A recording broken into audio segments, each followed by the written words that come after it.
Barley, good afternoon ulit. Ito, inom na naman tayo. Nagigising na naman natin. Siyempre, everyday routine na natin ito pag inom ng barley. So, barley juice from New Zealand. Sa mga order nga pala, mga brad, na barley, I suggest more din na po kayo ng 3 box neto. Kahit isang capsule lang po, pwede na po yan. Kasi kung isang box lang po, mga brad, baka mabiting kayo doon. Okay? So, lalo na sa mga hindi pa nag-maintenance. Alam niyo yun, unang pisahan nyo na pong uminom nito, itong barley na to. Pag nyo na po hintayin na mag-maintenance pa kayo, naku, baka mapagastos pa kayo ng malaki. Huwag kayong manghinayang sa babayaran nyo, mga brad. Kasi dito, mapiprevent yung mga sakit nyo, mga brad, habang maaga.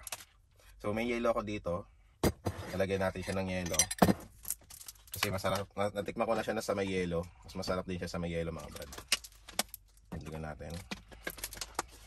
So, hindi ko siya pinuno kasi nga lalagyan ko siya ng yelo. I think konti pa. Okay.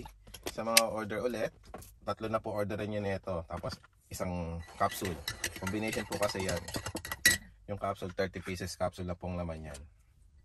So, much better po, mga brad. So, hinahalo ko na siya. Pag hinahalo, lagay ko na yung ice. Natin i-hagis baka tumalsik. So hinaluan ko siya ng ice.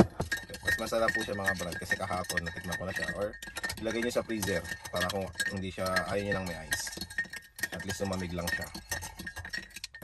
So ayan po. So tutunawin lang natin yan. Pero hindi naman tunaw na tunaw, at least malamig na siya. Yun lang yung importante lang. Ano na ba? So yan po, ulit sa mga order, PM lang po kayo. Araw-arawin nyo na po ito. Yung isang order lang po, ito lang po kasi order nyo, 10 days lang po yan, or more or less. Depende sa inyo, lalo na po yung mga nasasarapan. Pwede nyo siyang inumin ng breakfast, lunch, or dinner, basta empty stomach. Okay? Makikita nyo po sa Facebook wall ko yung mga pinopost ko, yung mga benefits niya. So marami naman din ako mga kakilala na gumagamit na ng barley. So that's good. At least aware sila sa health nila. Hindi sila aware sa gastos o sa presyo ng barley. Ang iniisip nila is yung health. Health is wealth. Ika nga. So JC, you will have a good life. So yun po. So malamig siya. Sarap niya. Tapos, syempre, capsule.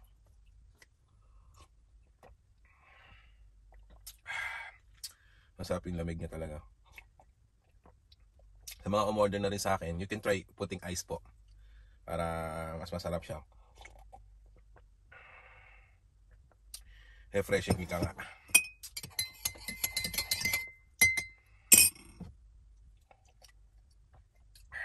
May part na nalalasahan ko pa rin siguro yung roots, pero dahil nga sa stevia, yung sweetness niya, nagmi-mix up. So na ano yung lasa ng roots sa stevia, so mas talagang malalasahan mo yung sarap niya.